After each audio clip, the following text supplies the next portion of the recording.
Magandang araw po sa inyong lahat. Ang kwento natin sa araw na ito ay tungkol sa Baryo Maligaya. Dating payapa at puno ng kasiyahan, ngunit biglang nayanig ang katahimikan nang bumalik ang isang estrangherong matagal nang kinatatakutan ng mga tao. Yun ay walang iba kundi si Mang Archie. Ang lalaking ito ay may matikas na pangangatawan, halatang malakas at may otoridad ang bawat kilos. Ngunit sa kabila ng magandang katangian ito, meron siyang kapansanan. Bulag ang kanyang isang mata at dahil sa kapansanan ito, naging kaaway siya ng mga taga-baryo. Kaaway na kanilang kinatatakutan kahit ilang taon na ang lumipas. Dahil sa kanyang muling pagpapakita, muling nabuhay ang takot sa puso ng bawat isa. Ngunit bakit nga ba siya labis na kinatatakutan? Ito ay sapagkat hindi nila nakalimutan ang unang pagkakataon na siya ay napadpad sa baryong yun. Noon pagdating niya, naging sunod-sunod ang naging kamalasan ng mga tao. Natatagpo ang patay ang mga alaga nilang hayop na parang sinipsip ang dugo. May ilang kababaryo silang nagkakasakit ng walang dahilan at may mga balita ring sinasaniban ng aswang. Lahat ng ito ikinabit nila sa kanyang pangalan. Kaya't para sa mga taga-baryo, si Mang Archie ay hindi lang basta isang estranghero, kundi isang sumpa. At dahil na rin sa kanyang bulag na mata, naalala nilang muntik na nilang mahuli ang aswang at nasugatan nila ito sa mata. Kaya naman, nang makita nilang may sugat at nabulag ang mata ni Archie, mabilis siyang napagbintangan. Aswang daw ang estranghero, masama, mapanganib, at dapat nakatakutan. Pero totoo nga kaya ang bintang nilang yun sa lalaki o biktima lamang ito ng maling panghusga ng mga tao? Sino nga ba talaga si Mang Archie? Kaaway ba siya o siya mismo ang magiging kakampi nila laban sa totoong mga halimaw? Sino ba talaga ang dapat nilang pagkatiwalaan? Tara, samahan niyo po ko sa isa na namang kwento ng kababalaghan. Isang kwento ng pagkakaisa laban sa nilalang na muling nagbabanta. Ito ang kasaysayan ng Baryo Maligaya at ng estranghero na si Mang Archie na kanilang labis na kinatatakutan at kinamumuhian. Ngunit bago ang lahat, mga idol, huwag po nating kalimutang mag-subscribe, mag-like at i-hit ang notification bell sa aking YouTube channel na The Voice Addict at Apong Isaak para sa mas marami pang makapigil hininga na kwentong aswang at katatakutan mula sa mundo ng kababalaghan. Umpisahan na po natin ang kwento. Diyos ka! Tignan mo, Benjo! Bakit, Nay? Ang estranghero, nagbalik na. Hindi maaari ito. Ay nako, Nay, ang OA nyo naman. Bakit ba takot na takot kayo sa dayo na yan? Tanga! Hindi dayo yan. Pero bakit nagbalik yan? Akala ko ba ipatay na yan? Aba, hindi ko alam, Nay. Ngayon ko lang naman nakita ang taong yan eh. Bakit sa akin kayo nagtatanong? Alam ko. Nasabi ko lang yon at hindi ikaw ang kausap ko. Napakamot sa ulo si Benjo. Naguluhan sa mga salita ng kanyang ina. Napansin niyang takot ang kanyang ina. Hoy, ikaw, Benjo, ha? Huwag na huwag kang lalapit dyan. Nako, sinasabi ko talaga sa iyo. Yung lalaking yan, palaging may dalang kamalasan dito. Sumpa yan. Buisit yan. Ang tagal nang nawala na naisipan na naman bumalik. Ano lang naman bansumpa ang sinasabi niyo, Nay? Anong kamalasan yan? Saka sino ba yung tao na yan? Bakit parang ilag na ilag ang mga tao sa kanya? Napalingon si Benjo sa paligid. Nakita niya ang ilang tao na nagmamadaling pumasok sa kani-kanilang mga bahay. Ang iba ay napaantanda pa ng krus at tulad ni Aling Marta ay hindi din mapakali. Paanong hindi iilag ang mga tao sa kanya? Aswang ang taong yan! Ano ka nyo, aswang? Ano bang pinagsasasabi nyo, Nay? Nako, ikaw, Nay, ha? Masyado ka na nagiging chismosa at tanda-tanda nyo na naniniwala pa kayo sa mga ganyan. Kung ano-ano na lang ang ibinibintang nyo sa tao. Kawawa naman. Hoy, hindi lang ito pagbibintang, no? Totoo ang sinasabi ko sa'yo. Aswang talaga ang lalaking yan. Bata ka pa lang noon nang huling mapadpad ang estrangherong yan dito sa lugar natin. Siguro hindi mo na natatandaan. Bakit, Nay? Ano bang ginawa niya? At ganyan ang tingin niyo sa kanya? Tunitig sa malayo si Aling Marta sa dayong naglalakad. Tapos ay iniisip ang nakaraan. Hindi mo na naaalala kasi maliit ka pang bata noon. Pero ako, hindi ko yun makakalimutan. Nung dumating yan dito, sunod-sunod ang masasamang pangyayari. Ilang gabi lang, may mga alagang baboy at kambing na natagpo ang patay. May kagat sa leeg, sinipsip ang dugo, wakwak ang tiyan at wala nang lamang loob. Tapos, may mga tao ring bigla na lamang nagkasakit. Walang dahilan, walang lunas. At palagi siyang nakikitang nasa paligid bago mangyari ang mga yon. Baka naman tsamba lang, Nay. Nagkataon.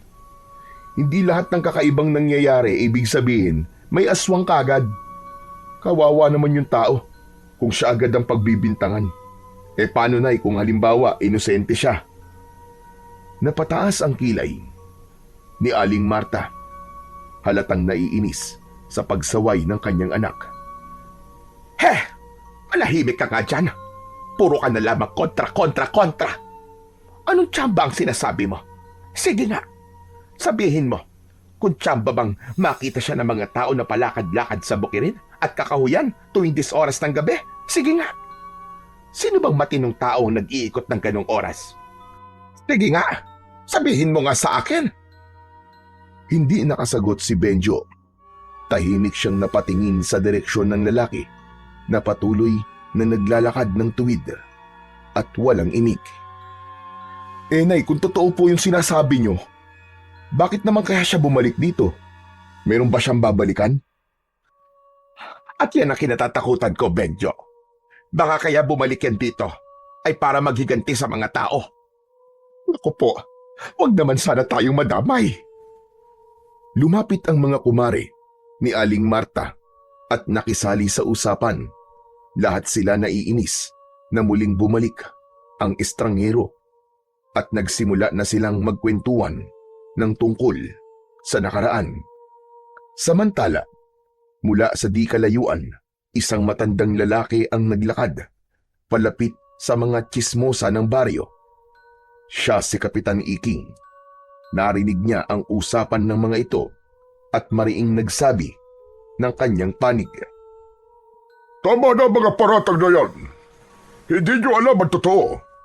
Huwag kayong basta-basta humusga. Ang tao minsan may mga lihim na bitbit. Pero hindi ibig sabihin nun, halimaw na kagad siya. Ay nako, Kapitan. Ikaw pa talagang magtatanggol dyan. Hindi mo ba naaalala ang mga nangyari noon? Ilang alagang hayop ang natagpo ang patay at ilang taong nagkasakit na para bang sinasanipan. Sino ba ang palaging nasa paligid? Hindi ba siya? Marta, madaling sabihin yan. Madaling magbintang, lalo na kung takot kayo sa isang tao na hindi nyo pa lubos na kilala. Pero isipin nyo, lahat ng paratang na yan ay salita lang. Bakit? Sige nga, nahuli nyo ba siyang sinisip-sip ang leeg ng hayop? Nakita nyo ba siyang gumagawa ng masama? O puro sabi-sabi lang? Napakamot ng ulo si Benjo. Halatang naguguluhan sa kanyang mga naririnig. Pero Kap, wala naman pong pruweba. Bakit parang lahat po ng tao, iwas po sa kanya? Kahit ako, ewan ko ba? Parang kinakabahan na rin po ako sa presensya niya. Dahil sa takot iyo. Takot na pinalaki ng mga kwento at haka-haka. Pero tandaan nyo, hindi porket naging bukang bibig ng marami, ay katotohanan na kagad. Kailangan nating maging patas. Sa bagay, may punto po kayo, Kap. Kung puro takot lang ang basihan, baka nga mali ang iniisip natin. Napairap si Aling Marta. Hindi kumbinsido. Sos! Nagkampihan pa kayo. Paano kung totoo mga kwento at binabaliwala lang ninyo? Paano kung mangyari ulit yung nangyari noon? Sige nga. Pag nagkasakit ulit ang mga tao o may hayop na naman na mapatay, anong gagawin nyo? Kung ganon, ako mismo ang haharap sa kanya. Ako ang kapitan dito at responsibilidad kong protektahan ang lahat ng mga mamamayan dito. Pero sa ngayon, ang hinihingi ko lang sa inyo, bigyan natin siya ng pagkakataon. Hindi lahat ng dumadating ay kaaway. Minsan, ang hinuhusgahan, sila pa ang nagiging kakampi. Umiling si Aling Marta. Nangibabaw pa rin ang pag-aalinlangan. Bigyan ng pagkakataon? Para saan? Para makapamerwisyo muli? At bakit diyan pa mismo sa bakanting kubo mo siya pinatuloy, Kapitan? Hindi ka ba nag-aalala sa kaligtasan ng mga kababaryo mo? Kapitan, paalisin mo yan dito! Nag-ingay ang mga tao. Ang ilan ay pabor na paalisin ang estranghero at ang iba naman ay tahimik lang pero halatang natatakot. Tama na mga kababaryo! Nauunawaan ko ang takot ninyong lahat. Pero ano bang klaseng tao kayo? Kung ang pagbabasehan lang natin ay puro chismis at haka-haka. Pero Kap, paano po kung mali kayo? Paano kung tama pala ang nanay ko at ang mga tao? Sandaling natahimik ang lahat. Walang nakaimik. Pero si Aling Marta napangiti ng lihim sa sinabi ng anak. Para siyang biglang nagkaroon ng kakampi. Hindi siya makapaniwala na papanig ito. Gayong kanina ay kinokontra siya. Kung mali ako ang mananagot. Naglakad na palayo ang matandang kapitan. Tinungo niya ang kubo kung saan tumutuloy ang estrangherong lalaki. Pagpasok niya, nakita niya ang lalaki na nakaupo sa isang lumang upuan. Hawak nito ang kanyang sintido at nakatingin sa kawalan. Maya-maya pa ay lumingon ito. Hindi ito nagulat nang makita si Kapitan Iking. Sa halip, bahagya siyang ngumiti. Kumusta ka dito? Hindi po masyadong ayos. Narinig ko po mga sinabi nila. Ay nako! Bakit? Hindi ka pa ba sanay sa kanila? Kapitan, sanay naman na po ko at hindi na rin ako nagtataka. Medyo nasasaktan lang ng konti kasi hindi pa rin pala nila nakakalimutan yung chismis nun. Na isa akong halimaw, may dalang gulo at kamalasan. Archie, hindi madali ito. Ang mga tao rito, matagal nang takot sa'yo. Ang pangalan mo, parang sumpa sa kanila. Hindi nila kayang banggitin. Pero sa kabila nito, bakit gusto mo pa rin bumalik dito sa amin? Noon, Kapitan, una ako napadpad dito bilang isang estranghero. Wala akong kamag-anak. Wala akong matirhan. Lahat ng tao iwas sa akin. Sa halip na tulungan ako, kung ano-anong kwento ang ipinagkakalat nila. Hindi pa man nila ako lubusang kilala. Aswang na kagad ang tingin nila sa akin. Pero huminga ng malalim si Archie bago nagpatuloy sa pagsasalita. Pero ikaw, Kap, Ikaw lang ang tumanggap sa akin. Bumalik ako para tumanaw ng utang na loob sa inyo. Sa lahat ng mga taong nandito, ikaw lang ang naniwala na hindi ako ganun, kagaya ng iniisip nila. Hindi ko makakalimutan yun, Kap. Ginawa ko lang naman ang tama. Pero hindi ko rin maitago na nahirapan akong ipagtanggol ka noon. Lahat ng tao galit sa'yo. Hanggang ngayon, dala nila yung alaala ng mga masasamang nangyari noon. At lahat ng yun ay ibinuntun sa'yo. Alam ko yun, Kapitan. At tanggap ko na hindi ko na mababago ang isip nila tungkol sa akin. Kahit ipaliwanag ko na ako'y hindi aswang. Hindi sila maniniwala. Pero bakit hindi mo subukan?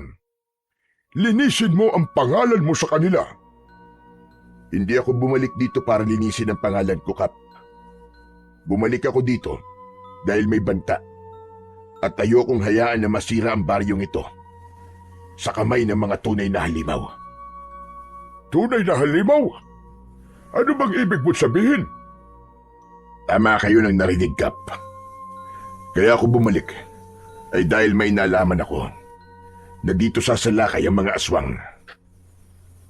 Ano ka mo? May banta po ng aswang dito sa baryo nyo, Kap. Naku, Sus Mariosep, kung totoo sinasabi mo, malaki itong pasanin para sa lahat. Pero paano natin mapapaniwala ang mga tao kung ganyan ang reputasyon mo? Abay sa paningin nila, ikaw ay isang aswang. Sanay na ako, Kap. Buong buhay ko, iniiwasan ako ng mga tao dahil sa itsura ko. Kinukutya ako at pinagbibintangan ng kung ano-ano. Pero wala akong pakialam kung anong isipin nila sa akin. Ang mahalaga sa akin, mapangalagaan ko itong baryo mo. Bilang pagtanaw ng utang na loob ko sa inyo, Kapitan. Salamat naman kung ganun. Handa ka magsakripisyo para sa baryo na to, para sa katahimikan. Pero may tanong lang ako. Ano ka ba talaga, Archie? Ano ang pagkatao mo? Tumayo ang estrangherong si Archie. Inilapag niya ang bag sa mesang maliit at saka marahang binuksan. Inilabas niya ang mga nakatagong mga matutulis na patalin, mga lubid at ilang gamit na hindi karaniwan. Tinignan niya si Kapitan ng diretso. Hindi ako aswang, Kapitan. Kundi, isa akong maninugis ng mga halimaw na kinatatakutan nila. Kaya ako madalas na nasa bukid o kaya nasa kakauyan dahil doon naglalagi ang mga nilalang na yon. Halos hindi ako matulog para lang magbantay sa gabi, para masiguro na walang mabibiktimang mga tao. Ganun ba? Grabe pala ang sakripisyo mo, iyo. Hindi ko akalaing yun ang ginagawa mo, kahit na binabatikos ka ng lahat. Kaya nga po kung tutusin, marami sa kanila ang utang ang buhay sa akin. Pero kahit kailan, ay hindi ko yun ipinagmalaki o naningil man lang sa kanila. Nanahimik ako. At nang matapos ang problema dito nun, umalis ako. At ngayon bumalik ako. Dahil may nakapagsabi sa akin na bumalik na nga sa baryo ang mga aswang. Kung ganun, hindi pa natatapos ang laban. Hindi, Kap. At baka nga, ngayon pa mas mapanganib. Kung ganun, paano kita matutulungan? Tulungan mo lang ako na hindi ako pakialaman ng mga tao dito. Ayos lang na pag-isipan nila ako ng masama. Basta't wag lang nila akong guguluhin. Mukhang mahihirapan tayo dun, ha? Hindi madali ang gusto mo. Alam mo naman ang mga tao dito. Nako, pag nagkaroon ng chismis o isang insidente na may kinalaman sa mga aswang, tiyak na ikaw na naman ang pagbibintangan. Abay baka pati ako pag-isipan pa rin nila ng masama at sabihin, kumakampi ako sa isang aswang. Hindi ko po hinihingi na ipagtanggol niyo ako, Kap. Ang hinihingi ko lang ay katahimikan. Hayaan niyo lang po sila magsalita na magsalita ng kung ano-ano tungkol sa akin. Ayos lang ho yun. Dahil kapag dumating ang oras na sumalakay ang mga tunay na halimaw, Doon nila makikita kung sino talaga ako. Bakit hihintayin mo pa yun? Pwede naman natin sabihin na sa kanila ang totoo, hindi ba? Baka pwede pa silang makatulong kung sakali. Hindi, Kap. Hindi ko pwedeng sabihin sa kanila ang totoo. Kapag ginawa ko yun, baka lalo lang silang matakot. At kung matakot sila, mas mabilis silang magiging biktima. Pero Archie, kaya mo ba ito ng mag-isa? Oo, Kap. Sanay na ako mag-isa. Matagal na. At alam ko kung paano sila kalabanin. Ang mga tao dito, hindi sila handa sa panganib. At kahit ituro ko pa ang lahat ng alam ko sa kanila, baka hindi nila kayanin. Mas mabuti pang ako na lang ang humarap at makipaglaban. Sandaling natahimik si Kapitan Iking. Kita sa kanyang muka ang pag-aalala, pero nandoon din ang respeto sa desisyon ni Archie. O sige, kung ayaw mong ipaalam sa mga tao ito, hayaan mong tulungan kita, Archie. Kung totoo ang banta, lalaban tayo. Salamat, Kap. Pero hindi ko hinihingi na ipagsapalaran mo ang sarili mo para sa laban na to. Isa pa, ikaw ang pinuno dito. Kapag ikaw ang nadamay, mas malaking gulo ang mangyayari. Hindi ba, Ari? Baryo ko ito, kaya kailangan meron din akong gawin. Kailangan mapanatili ko itong ligtas dahil responsibilidad ko ang kaligtasan ng lahat ng taong nakatira dito. Kaya hayaan mo na ako na makatulong. Mas mabuti na sumama ako sa'yo para may kasama kang lalaban. Pero malulupit masyado ang mga aswang, Kap. Papatulan ho kayo ng mga yun. Kahit matanda na kayo. Wala silang patawad. Lahat sasaktan nila. Bata, babae, kahit pa matatanda. Alam ko yon. At dahil doon, mas lalo ko naninindigan na hindi ka dapat na mag-isa. Hayaan mong gawin ko ang aking trabaho, ang ipagtanggol ang mga tao na nakatira dito. Kaya ko pa. Maniwala ka sa akin. Matigas din pala ang ulo nyo, Kap. Pareho lang tayo, Archie. Teka, may hapunan ka ba mamaya? Wala pa po. Pero mamaya ipupunta na lang po muna ako sa turo-turo para doon kumain. Aba, wag na. Kaya ko lang naman itinanong ay dahil balak ko talagang magpaluto ng tinolang native na manok mamayang hapunan. Huwag ka nang pumunta sa turo-turo. Dadala na lang kita dito na makakain mo. Naku nakakahiya naman ho, Kapitan. Libre nyo na nga akong patitiran dito sa kubo nyo eh. Ililibre nyo pa ho ko ng pagkain. Ay naku, wag mong intindihin yun. Espesyal ka sa bisita, Archie. Ikaw ang aming bayani dito sa baryo. Kaya dapat lang nabusugin kita. Eh kung ganun ho eh, ngayon palang nagpapasalamat na ho ko. Wala yun. Siya nga pala mamaya. Pagkatapos ng hapunan, baka gusto mong samahan ako. May lambanog ako sa bahay. Dadaling ko dito mamaya. Kumbaga, pampainit lang ng katawan bago matulog. Lambanog ho? Abay, hindi ko ho tatanggihan yan, Kapitan. O ayos! Mamaya, pwede nating ituloy ang usapan. Pwede tayo magplano kung ano ang dapat natin gawin at kung paano natin mapipigilan ang banta ng mga aswang. Sige po, Kap. O siya, iiwan na muna kita at ipapahuli ko muna yung manok na lulutuin ko. Tapos ay magpapahanda ko ng masarap na pulutan nating dalawa. O siya, sige na, magpahinga ka na muna. At siguradong pagod ka sa biyahe. Matulog ka. Ipinaayos ko na kanina ang tulugan mo. Kumpleto na yun ang gamit. May unan, may kumot at kulambo na. Wala ka ng ibang aalalahanin. Bukas, papahiramin na lang kita ng mga kaldero at kasirola para may magamit kang lutuan. O sige, aalis na ako. Maraming salamat, Kapitan. Pagkaalis ng Kapitan, nag-ayos na muna si Archie sa loob ng kubo. Nang matapos, ay nahiga siya sa banig at nagpahinga. Ngunit paglingon niya, nakita niya ang sarili sa salamin. Napahawak siya sa kanyang isang mata bulag, nakatakip ng itim na tela na parang sa isang pirata. Napabuntong hininga ang lalaki. Bigla niyang naalala ang nakaraan. 20 taong gulang pa lang siya noon nang unang tumungtong sa baryo. Ito yung panahon na hindi pa bulag ang isa niyang mata.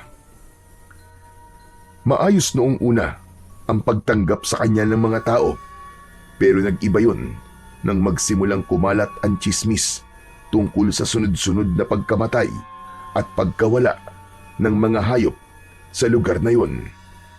Siya ang pinagbintangan ng mga tao, ngunit lingid sa kaalaman nila, kaya siya nakikita ng madalas sa bukid tuwing 10 oras ng gabi ay dahil tahimik niyang binabantayan ang buong baryo laban sa aswang.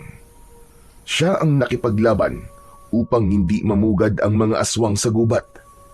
Plano ng mga aswang noon na gawing aswang ang mga tao sa lugar ngayon para magpalakas ng kanilang puwersa, at natuklasan ito ni Archie. Nang gabing yon, sakto naman na rumuronda siyang mag-isa sa bukirin. Nakita niyang may hinahabol na isang nilalang ang mga tao. Hinabol nila hanggang sa tinamaan ng sibat sa muka. Nakita niyang nasapul ito sa mata. Nagtago ang binata. Tapos ay tahimik niyang sinundan ang mga tao na hinahabol pa rin ang sugatang aswang. Subalit makaraan ang ilang sandali, ang aswang ay nakatakas. Nawala ito sa paningin nila. Dahil hindi na nila nahanap ang aswang, tumigil na sila at nagsiiwian sa kani-kanilang mga bahay. Pero si Archie, siya ang nagpatuloy na naghanap.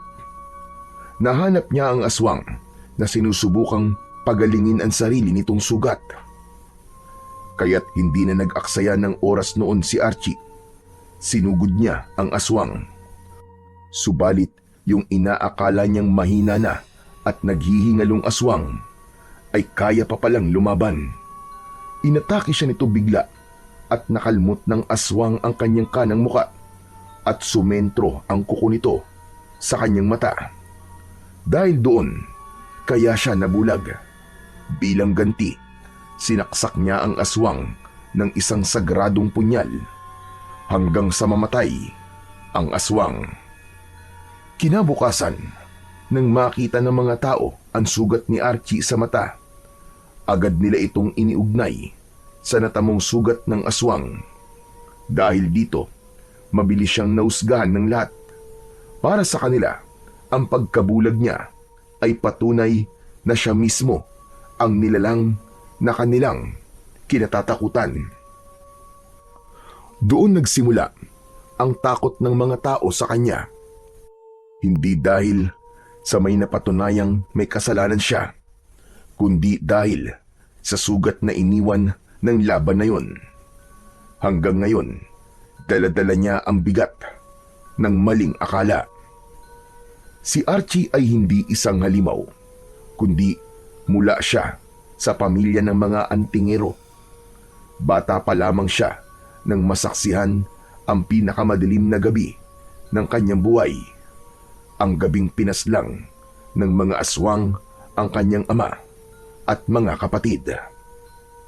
Bagamat may anting-anting ang kanyang ama noon, hindi nito nakayanang ipagtanggol ang sarili, lalo pa at ginamit ng mga aswang ang mga anak bilang panangga laban sa kanyang kapangyarihan.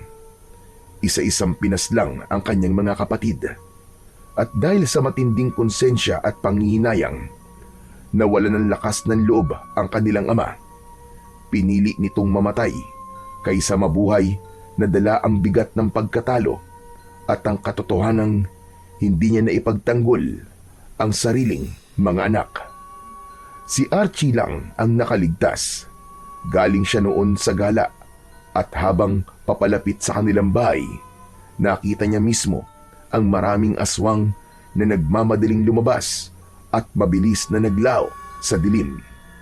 Doon niya nadatnan ang karumal-dumal na sinapit ng kanyang buong pamilya. Mula noon, isinumpa ni Archie na ilalaan niya ang buong buhay sa pagpuksa sa mga aswang. Ilang sandali pa ay dumating na si Kapitan. May bitbit itong ilang baunan at isang galon ng lambanog. Agad niya itong ipinasok sa loob ng kubo. Halika na, Archie. Kumain na tayo. Siguradong masarap itong tinola. Huwag kang mahihiya, ha? At pagkatapos nito, sisimulan na natin ang ating pag-inom. Agad na inilapag ng matandang kapitan ang mga baunan sa mesa at binuksan isa-isa. Kumalat sa buong kubo ang mabangong amoy ng tinola. Umuusok ito. May konting ginataang gulay din, pritong tilapia at mainit-init na kanin. Bakap, napakabango naman ang mga dala mo. Ngayon pa lang parang nagugutom na ako Abay, siyempre. Masarap magluto ang kasama ko sa bahay. Saka hindi pwedeng simpleng pagkain lang ang ihahain ko sa'yo. Dapat espesyal ang lahat. Oh, heto ang tinola. Tikman mo. Malambot ang karne at malasang malasa talaga. Kaagad nang naupo si Archie at hinarap ang pagkain. Agad siyang kumuha ng sabaw at nalasahan ng init at linamnam nito. Napahinto siya sandali at napangiti. Bakap, totoo nga, masarap Malasa ang sabaw, saka tamang-tama ang timpla ng luya at malunggay. Namiss ko ito, Kap. Salamat naman at nagustuhan mo. Pero alam mo ba kung anong sikreto ng putahing yan? Ano ho, Kap? Bukod sa sariwa ang karne, sariling tanim din ang luya at malunggay. Ganon din ang papaya na sahog niyang tinola. Kaya iba talaga ang lasa niyan kumpara sa ibang luto. Lahat sariwa, walang kemikal. Ayos po yun Maganda sa katawan na ganitong pagkain. Pampalakas.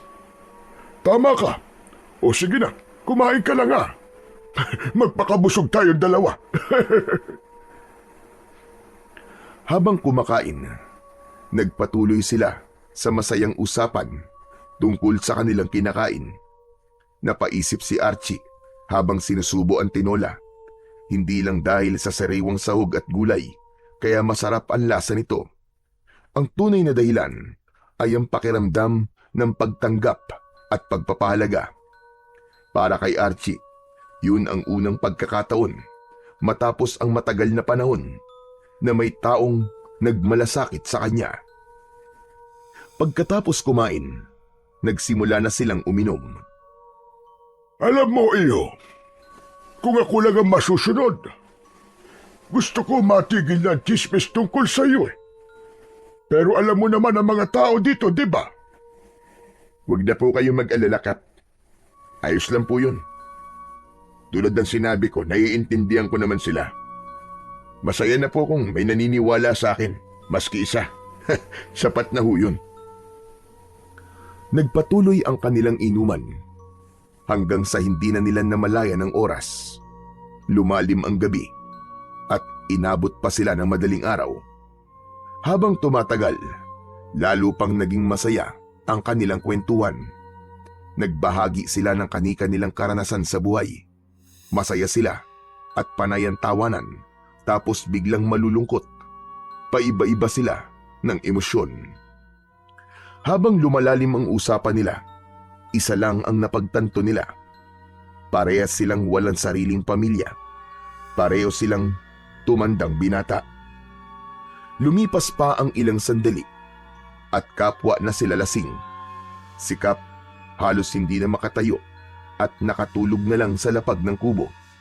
Ganon din si Archie. Kinabukasan, nagising si Archie nang makarinig ng kaguluhan sa labas. May mga tao sa bakuran ng kubo. Paglabas niya, nakita niya si Aling Marta na siyang nangunguna sa gulo. Sigaw ito ng sigaw at galit na galit. Sa hindi niya malamang dahilan, halos lahat ng mga kapitbahay ay naroon. Ikaw na hayop ka! Ang kapal ng mukha mo magpakita pa dito sa harap namin! Malas ka talaga dito! Malas! Salot! Teka. Ano bang nangyayari? Bakit to galit na galit kayo? Aba, at talagang nagmaang-maangang kapang hayop ka. Ang kapal talaga ng mukha mo. Wala akong panahon sa inyo. Kung wala kayong sasabing matino, magsialis kayo dito. Ang kapal ng mukha mo. Matapos mong patayin ng mga alaga kong baboy, ipagtatabuyan mo kami. Alam mo bang 2 araw na lang ay maaari ng mga baboy ko? Ilang buwan kong inalagaan tapos papatayin mo lang. Wala kang awa, animal ka. Umalis na ho kayo dito. Hindi ako pumatay sa baboy mo. Talaga ba? Tatanggi mo pa ha? Hoy! Walang ibang gagawa nun kundi ikaw. Alam namin kung ano ka. Aswang ka! Huwag mong ipagkaila. Yung 2 baboy ko na pinatay at nilapa mo. Pambayad ko sana yun sa mga utang ko. Inaasahan ko na sana makakaahon kami kahit paano. Pero anong ginawa mo? Nilaman mo lang na parang wala lang. Umiyak si Aling Marta, pero ang galit ay nangingibabaw sa kanyang boses. Hindi ka ba tinatablan ng konsensya mo? Kung gutom ka, pwede ka naman mag-alaga ng sarili mong hayop. Pwede kang kumain hanggang magsawa ka. Wala kaming pakialam. Pero bakit pati pag-aari ng iba, pinakikialaman mo? Wala kang awa, hayop ka. Hayop na walang puso. Demonyo ka. Salot! Hindi ko alam kung anong sinasabi mo. Umalis kayong lahat dito. Lumapit si Aling Marta kay Archie at hindi nagpatalo sa titigan. Matatalim ang kanyang mga mata, puno ng galit at paninisi. Ikaw na salot ka. Hindi ka na dapat pabumalik dito. Simula nang tumungtong ka sa baryong ito, ikaw na ang dahilan kung bakit takot ang mga tao sa tuwing sasapit ang dilim. Hindi makatulog ang mga bata dahil sa alulong ng mga aso at ingay ng mga hayop sa paligid. Pati kabuhayan namin pinapatay mo. Wala kang silbi dito. Isa ka lang walang kwentang estranghero na nagpapanggap. Kaya umalis ka na habang maaga pa. Dahil kung hindi, kami mismo maniningil sa lahat ng gulo at malas na dala mo. Tama na. Sobra ka na. Wala akong ginagawang masama sa inyo. Kung may namatay mang hayop sa bakuran mo, hindi ako may gawa nun. Napabuntong hininga ang lalaki. Pinipigilan niya ang sarili na magalit. Manahimik ka na. Wala akong kasalanan. Malinis ang konsensya ko. Manahimik ka. Nagmamalinis ka pang aswang ka. Salot! Aswang! Umalis ka dito. Umalis ka sa baryo namin.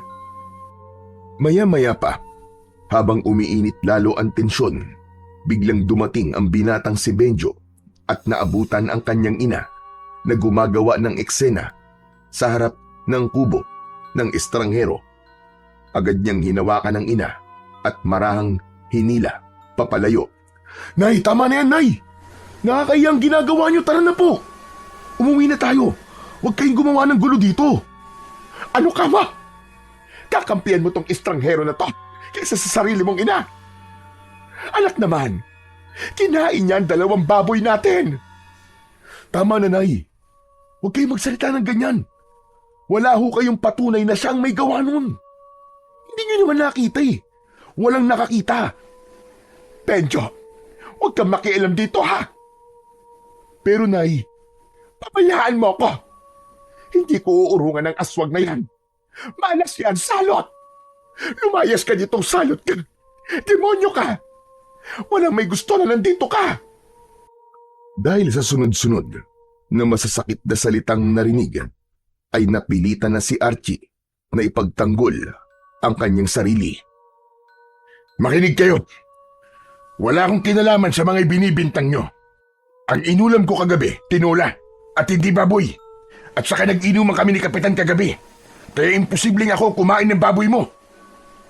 Eh sino? Sige nga. Sino? Sabihin mo sa akin kung sino. Hindi ko alam. Pero kung sakali mga aswang ako, hindi ako dito mambibiktima. Lalo na't alam ko na na pinagbibintangan niyo ako. Tanga lang ang gagawa nun. Tama ba ako o mali? Natahimik ng sandali si Aling Marta. Ganon din ang mga tao na nagsimulang magtinginan sa isa't isa. Magaling ka lang magpalusot. Pero tong sinasabi namin sa'yo, humanda ka kapag may nangyari pang ganito. Dahil kung hindi, mapipilitan kaming gumawa ng anumang paraan para mapalayas ka na dito ng tuluyan. Nay, ano ba? Tama na sabi. Huwag niyo nang palalain ang sitwasyon. Hindi na maganda yung mga sinasabi niyo eh. Abang nagtatalo pa ang mag-ina, tumalikod na si Mang Archie at papasok na sana sa loob ng kanyang kubo. Ngunit bigla siyang natigilan nang maramdaman niya ang malakas na pagtama ng bato sa kanyang likod. Napahinto siya at marahang hinaplos ang bahagi kung saan tumama ang bato. Dahan-dahan siyang lumingon. Tinignan niya ng masama ang mga tao. Tatalikod ka talaga! Hoy! Kahit ikaw pa ang pinakamabangis na aswag dito, hindi kita uurungan! Hindi ako natatakot sa'yo! Gusto mo maglaban tayo ngayon eh! Ipakita mo ang tunay mong anyo! Muling napako ang mata ng lahat kay Mang Archie. Hinintay kung ano ang gagawin niya, kung siya ba ay lalaban o magpapasensya. Habang patuloy na nag-iingay ang mga tao sa labas ng kubo, lumabas mula sa loob si Kapitan Iking. Hawak nito ang ulo na mabigat dahil sa labis na kalasingan kagabi. Ano na naman ba ito? Anong kaguluhan to? Kaya aga-aga nag-iingay kayo. Ayan, Kapitan. Namatay ang 2 baboy ko kagabi. Manganganak na ang mga yun eh. Sayang na sayang. Ayaw niyo naman kasing maniwala sa akin eh. Aswang ang lalaking yan at sigurado ako na siya na naman ang may kagagawan nun. Nako, kayo talaga. Bakit ba ang hilig niyo sa mga ganyan? Palagi na lamang kayong nagbibintang kahit wala naman kayong ebidensya. Paano niyong masasabi na si Archie ang may kagagawan nun? Magkasama kaming 2 kagabi hanggang ngayong umaga. Napasobra nga ang inom namin eh. Ano? Magkasama kayo na magdamag? Oo, medyo napasarap ang kwentuhan namin. Kaya inabot kami ng halos madaling araw. Kaya imposible na siyang may gawa ng sinabi niyo. Kung may nangyari mang masama sa mga baboy mo, hindi siya ang may kagagawan nun. Hindi siya ang may kasalanan. Nagkatinginan ang mga tao sa paligid. May ilan na tila nahiya. May iba namang halatang hindi pa rin kumbinsido, pero napilitan na lamang na manahimik. Teka, totoo ba yung sinasabi mo, Kapitan? Baka naman, dinadaya mo lang kami.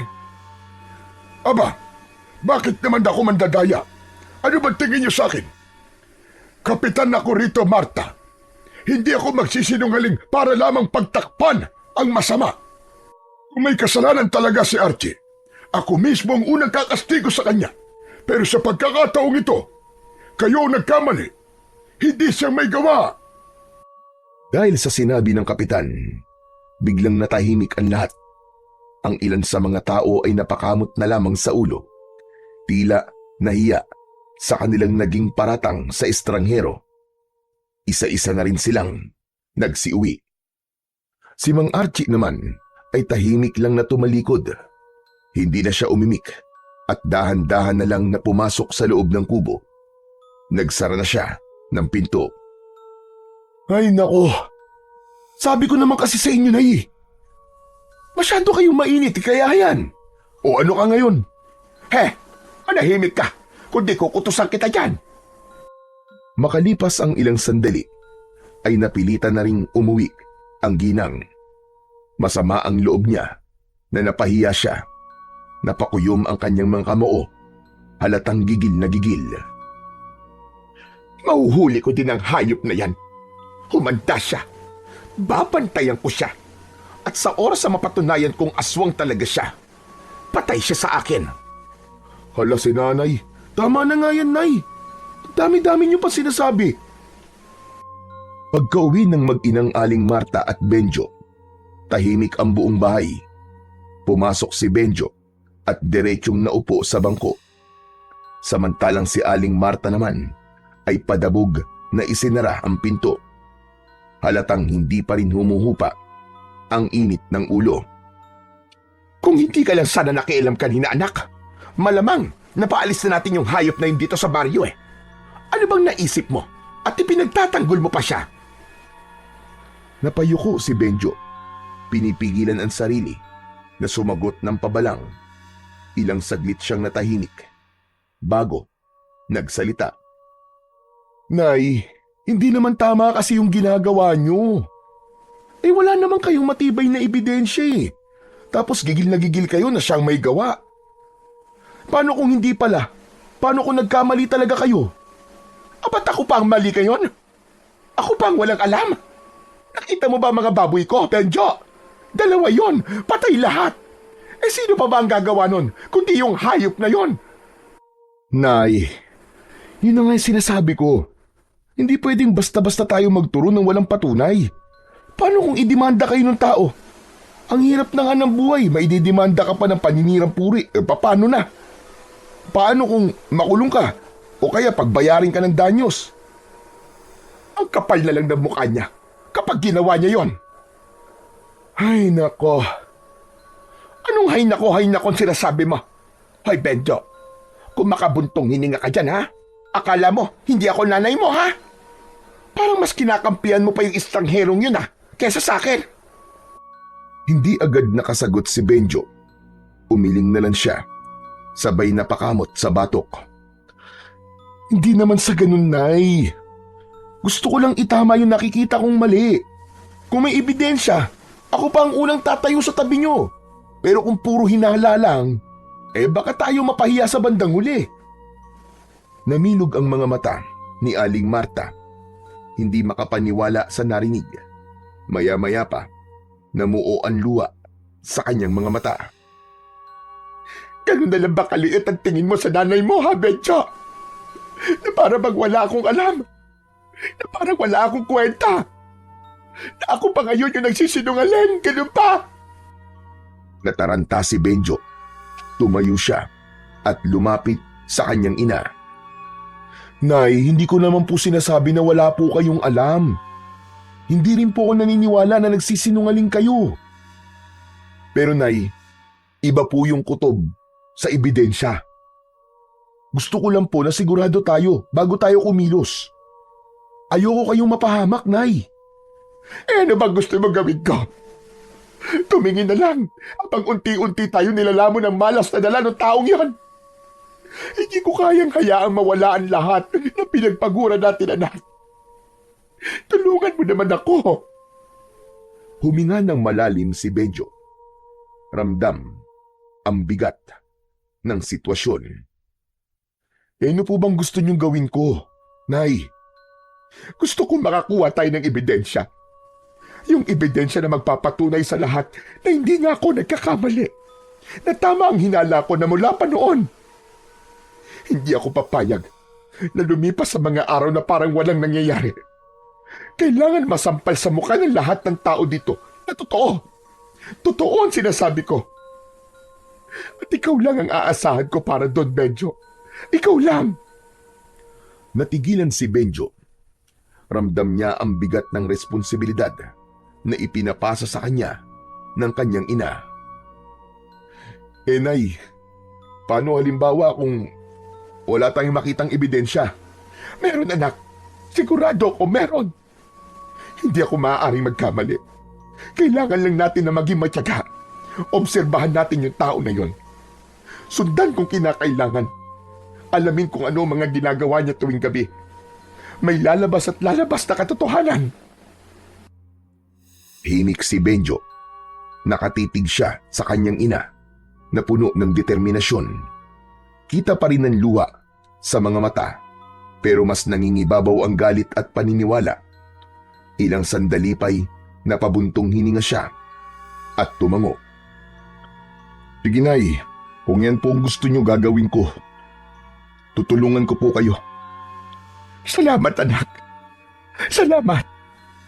Alam kong maaasahan kita. Alam kong hindi mo ako pababayaan. Kailangan nating gawin ito. bago pa lumala ang sitwasyon dito sa baryo natin. Tumango na lang si Benjo kahit may halong alinlangan ang kanyang puso. Sa mga oras na yon ay hindi niya alam kung saan hahantong ang desisyon niyang yun na sundin ang utos ng kanyang ina. Samantala, pagsapit ng hapon bandang 6:00, naging kapansin-pansin ang pagbabago ng baryo. Ang dating masigla at maingay na kalsada ay biglang natahimik. Halos wala nang makitang tao sa labas. Ang mga tindahan ay nagsara ng mas maaga kaysa karaniwan. Kahit ang mga kariton ng mga naglalako ay wala na sa lansangan. Sarado na ang lahat ng mga pintuan. May mga nakatali pa na lubid at tinakpan ng itim na tela. Lahat ay takot na takot. Hindi lang bahay nila ang nilagyan nila ng proteksyon, kundi maging ang mga kulungan ng hayop ay nilagyan din nila ng mga pangontra. Sinabuyan nila ng asin ang mga bubungan at sahig at nagsabit ng mga nakataling bawang. May ilan na naglagay pa ng krus na yari sa kawayan at itinusok sa harap ng kulungan ng mga hayop. Samantala, sakto 10:00 ng gabi, naghanda si Benjo. Hawak niya ang maliit na flashlight at isang pamalo na matulis ang dulo. Lumabas siya ng bahay at naglakad sa kalsada. Papunta siya sa kubong tinutuluyan ni Mang Archie upang doon ay magmanman. Mabigat ang kanyang loob na gawin yun. Pero dahil sa pagmamahal sa kanyang ina, mas nangibabaw ang kagustuhan niyang malaman kung ano ba ang katotohanan. Tahimik na tahimik ang buong baryo ng mga oras na yun. Ngunit habang naglalakad sa madilim na daan, biglang may narinig siyang boses mula sa kanyang likuran. Benjo! Aba, anong ginagawa mo dito sa labas na ganitong oras? Ay, Diyos ko! Ay, Kap, kayo pala. Nagulat ako. Akala ko kung sino na eh. Pasensya ka na. Ako man nagulat nang makita kita na naglalakad dito.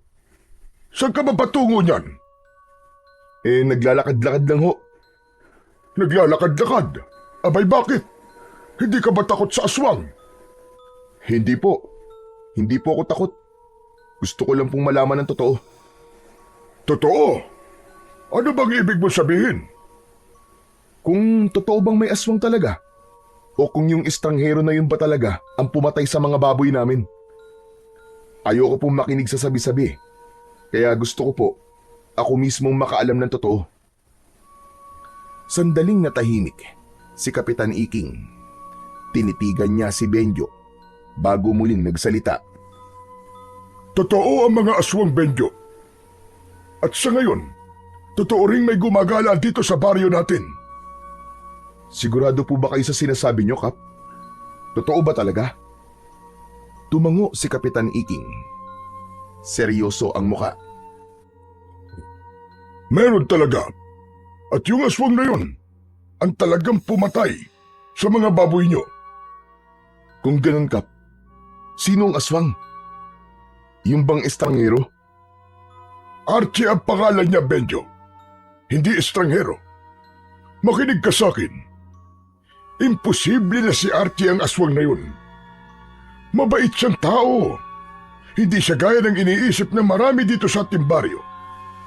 May ibang nilalang na nagkakalat ng lagim dito. At yun ang dapat kong alamin kung sino. Hindi agad nakapagsalita ang binatang si Benjo. Sa loob-loob niya, hindi niya akalain na ganito ang sasabihin ng kanilang kapitan. Kung ganun, Kap, bakit mag-isa lang kayo? Hindi ba mas mabuting magpatawag kayo ng mga tanod para samahan kayo? Aba, Kap, delikado tong ginagawa nyo. Gagawin ko din yan.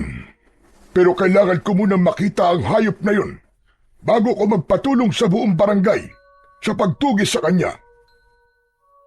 Bago pa makasagot si Benjo ng kanyang saloobin, bigla silang nakarinig ng malalakas na alulong ng mga aso.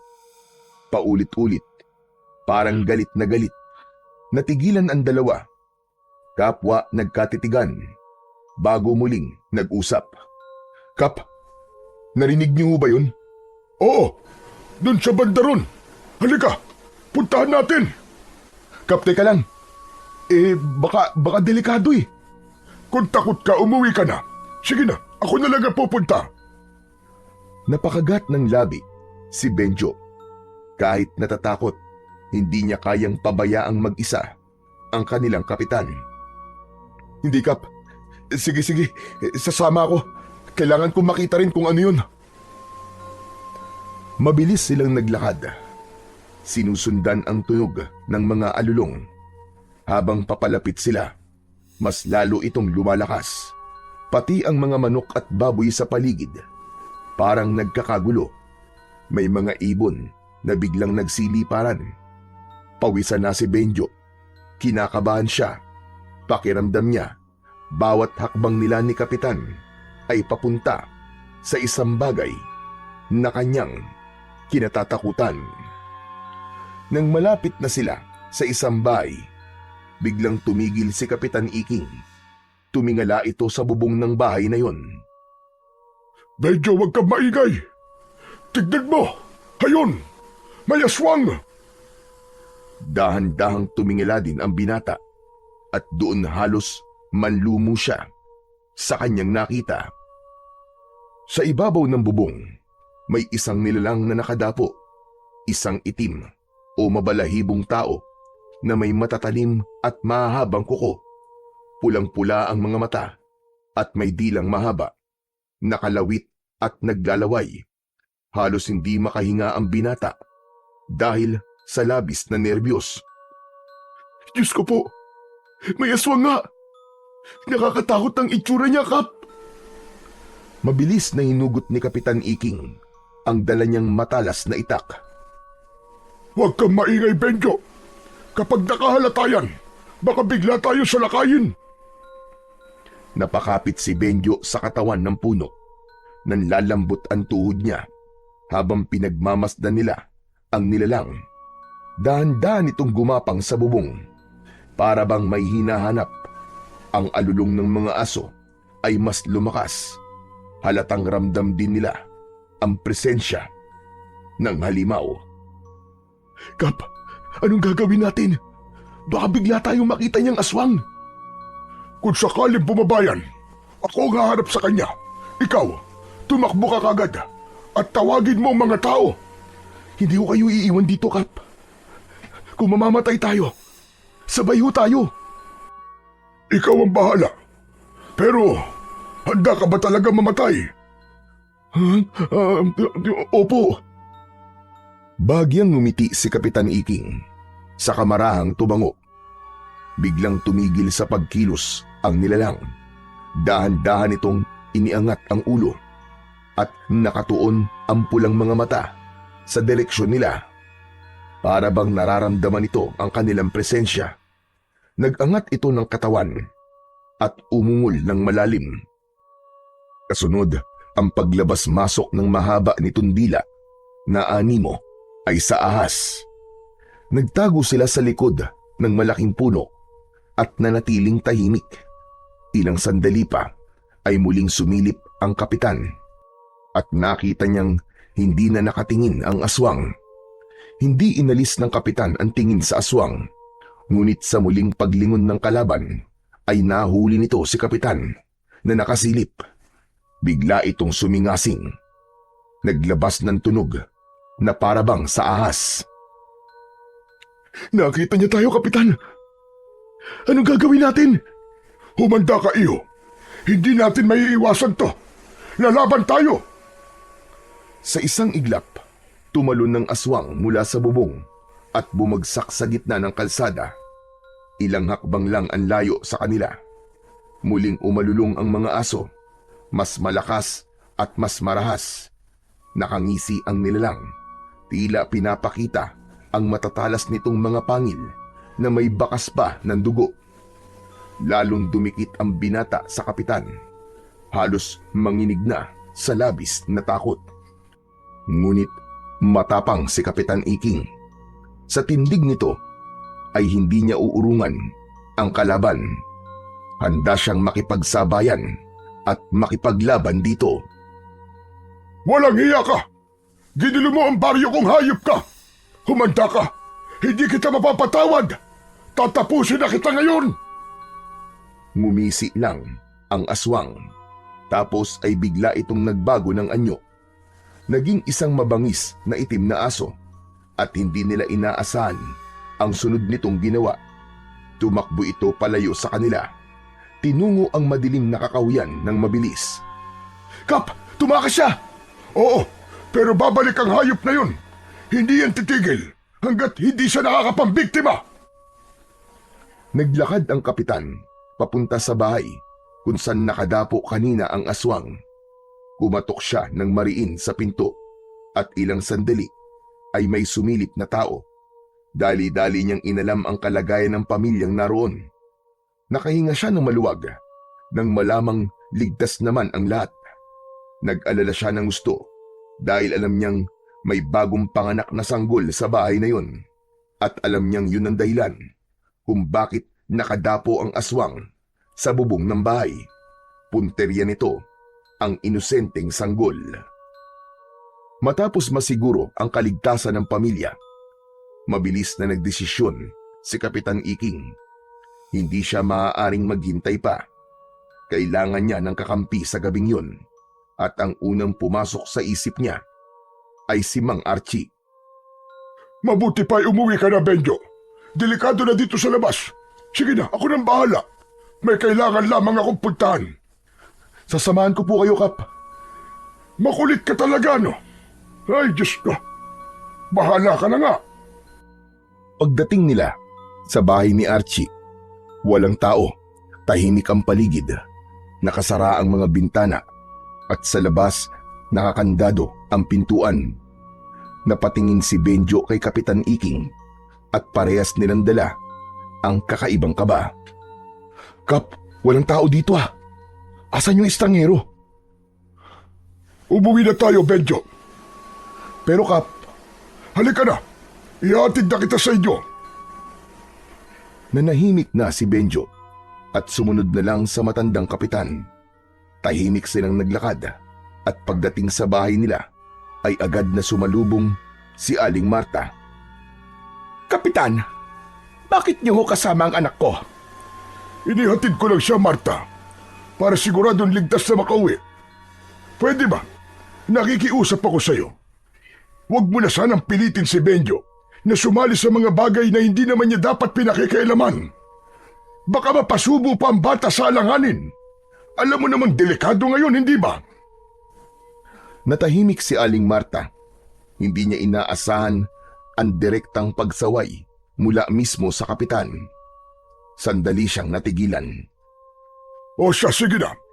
Iiwan ko na kayo. Nanatiling tikom ang labi ni Aling Marta habang pinagmamasdan ang nakatalikod ng matanda. Tara nanay, pumasok na ho tayo sa loob. Pagkapasok nila sa bahay, agad na hinarap ni Aling Marta ang kanyang anak. O ano? Ano nangyari, anak? Sabihin mo sa akin. Nay, totoong may aswang. Kitang-kita namin ni Kapitan. Nasa itaas ng bubong ni Nanang Ising. Sabi ni Kapitan, yung sanggol na bagong silang ang puntiryang biktimay ng aswang na yun. Sinasabi ko na nga ba? May aswang na talaga dito sa baryo natin. Di ba tama ako, anak? Nako, puti naman pala at kasama mo si Kapitan. O ano nangyari pagkatapos? Nahuli niyo ba yung aswang? Hindi, Nay. Naging aso tapos mabilis na tumakas. Hindi na namin naabutan eh. Kaya si Kap, agad namin pinuntahan si Mang Archie para humingi sana ng tulong kaso walang tao sa kubo niya eh. Sarado. Halos mapatalon si Aling Marta sa kanyang narinig. Panay ang kumpas nito ng kamay habang nagsasalita. Ayun na! Kita mo na, di ba? Tama ako. Aswang nga ang taong yun. Siya nga ang aswang. Teka lang po, Nay, teka lang. Wala naman po kung sinabing aswang si Mang Archie ah. Tigilan mo na nga ang pagtawag sa pangalan niya. Baka pati tayo ay malasin. At saka ano bang kailangan mong patunay? Sige nga. Hindi ba sapat na kung kailan kayo nakakita ng aswang, saka naman siya wala sa bahay niya? Isipin mo ha, habang ang lahat dito sa baryo ay takot na takot, siya lang ang may lakas ng loob na gumala sa gabi. Anak, estranghero ang lalaking yon. Wala tayong alam sa kanya. At sa tingin ko, siya talaga ang aswang. At mananagot siya sa lahat ng mga kasalanan niya. Sandali lang, Nay. Huwag naman po tayong basta-basta gagawa ng konklusyon. Hindi pa sapat na ebidensya yun para sabihin si Mang Archie nga ang aswang. Bakit ba? Lagi mo nalang pinagtatanggol yung taong yon. Bakit palagi mong binabanggit ang pangalan niya, ha? Close ba kayo? Hindi ko naman po siya pinagtatanggol, Nay. Ang sinasabi ko lang, hindi ako sigurado kung siya nga o hindi ang aswang. Iba yung itsura ng aswang, Nay. Hindi siya mukhang tao. Tumahimik ka. Sinabi ko sa'yo, walang alinlangan, siya ang aswang. Itaga mo yan sa bato. Hindi ako kailanman nagkamali sa kutob ko. Natahimik si Benjo. Napatingin siya sa sahig at sa loob-loob niya, nagsimula na rin siyang magduda sa tunay na katauhan ni Mang Archie. Pero may parte pa rin sa isipan niya na ayaw niya agad na mangusga. Kinabukasan, mabilis na kumalat ang balita tungkol sa aswang na nakita ni na Kapitan Iking at Benjo. Sa bawat sulok ng baryo, ito ang naging laman ng usapan ng mga tao. Sa palengke, sa tindahan, at maging sa mga laban sa tabi ng ilog. Iisa ang binabanggit nilang pangalan, si Mang Archie. Lalong lumakas ang hinala ng mga tao na siya ang may kagagawan ng lahat ng kaguluhan.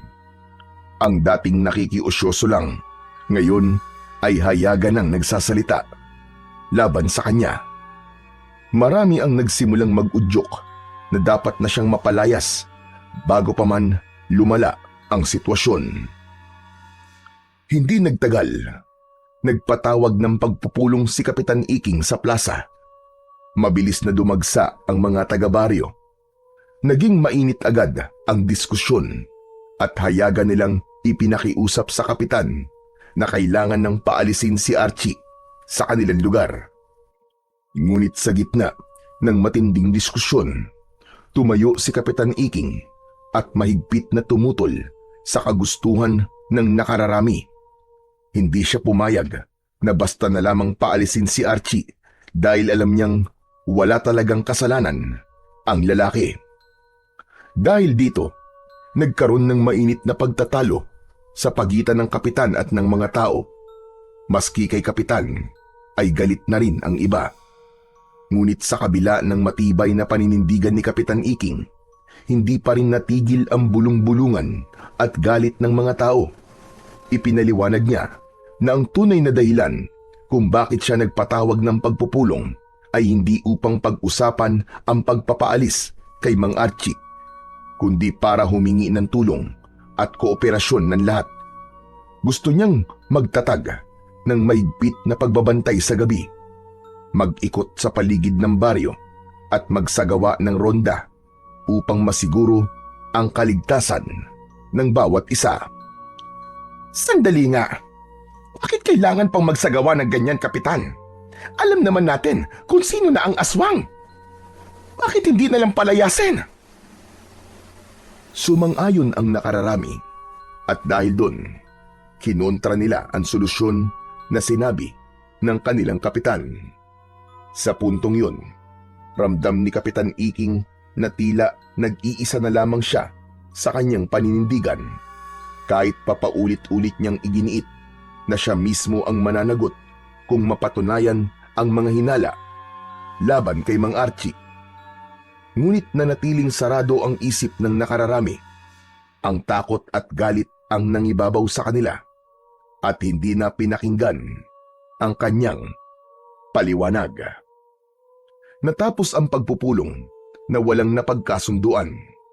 Umalis ang mga tao sa plaza na galit habang si Kapitan naman ay nag-aalala sa maaaring kahihinatnan ng sitwasyon, lalo na kay Mang Archie na itinuring ng kaaway ng buong baryo. Samantala si Benjo ay hindi mapalagay. Sa isip niya, kailangan niyang malaman ang katotohanan. Gusto niyang patunayan kung totoo bang may kinalaman si Mang Archie sa mga aswang o kung napagbibintangan lamang ito. Kaya isang gabi, muli siyang nagmasid sa bahay ng lalaki. Tahimik siyang nagtago sa may likuran ng mga puno habang pinagmamasdan ang bawat kilos ni Mang Archie.